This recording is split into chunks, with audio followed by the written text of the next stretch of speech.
La parole est à Madame Aurélie Trouvé pour le groupe La France Insoumise.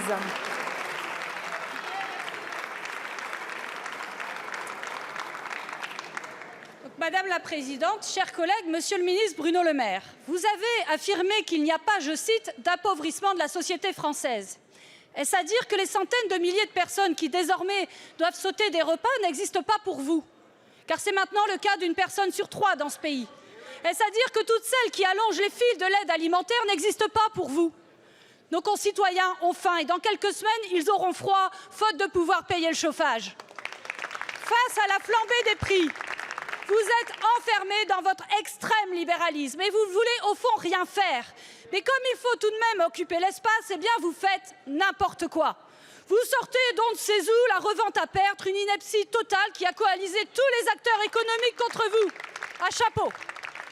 Depuis, le président a reculé et annoncé d'autres gadgets tout à fait inutiles, le chèque carburant, la vente à prix coûtant, qui au mieux feront gagner quelques euros par mois aux Français et encore à une partie seulement. Vous faites n'importe quoi parce qu'au fond, vous refusez de vous en prendre aux riches et aux multinationales que vous servez depuis le début. Grâce à vous, les marges des grands pétroliers et des multinationales de l'agroalimentaire n'ont jamais été aussi élevées dans l'histoire des statistiques. Et ce sont bien ces marges qui font monter les profits des actionnaires, mais aussi les prix de l'essence et de l'alimentation. Le président Macron nous annonce maintenant un accord de modération des marges. Mais un accord avec qui ? Ça fait des mois que vous suppliez, que vous quémandez auprès des multinationales, sachant très bien qu'elles ne renonceront jamais d'elles-mêmes à leur raison d'agir, nourrir les dividendes. Quelle comédie!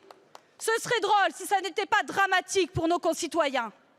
Monsieur le ministre, quel nouveau drame pour que vous agissiez? Allez-vous bloquer le prix des carburants en sortie de raffinerie, réviser le code du commerce pour encadrer les marges? Tout cela est parfaitement possible et vous le savez. À moins que vous ne vouliez rester dans l'histoire comme le gouvernement qui a ramené la France à l'état d'un pays qui a faim. Je vous remercie, ma chère collègue. La parole est à Monsieur Bruno Le Maire, ministre de l'Économie, des Finances, de la Souveraineté industrielle et numérique. Madame la Présidente, Mesdames et Messieurs les députés, Madame la députée Aurélie Trouvé, je ne sais pas si nous faisons n'importe quoi, mais vous ne faites rien.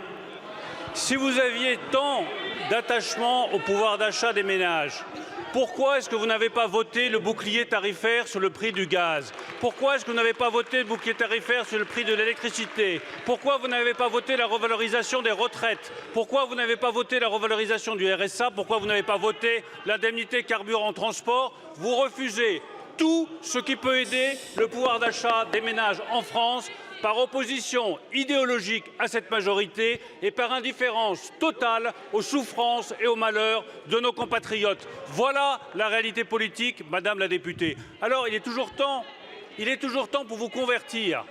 Dans quelques semaines et dans quelques jours va être examiné au Parlement le projet de loi de finances pour 2024. Il comporte une revalorisation de tous les minima sociaux. La voterez-vous, oui ou non? Il comporte une revalorisation des retraites de 5,2 %. Le voterez-vous, oui ou non? Il comporte 10 milliards d'euros d'aide pour payer la facture d'électricité des ménages français. La voterez-vous, oui ou non? Il comportera une indemnité carburant transport qui permet de réduire de 20 centimes d'euros par litre le coût du carburant pour ceux qui travaillent. La voterez-vous, oui ou non, Madame la députée? Un peu de cohérence. Votre attachement au pouvoir d'achat des ménages est de pure façade. La réalité, c'est que par pure idéologie, vous refusez de voter nos mesures. Aidez les Français, soutenez nos mesures. Je vous remercie, Monsieur le ministre.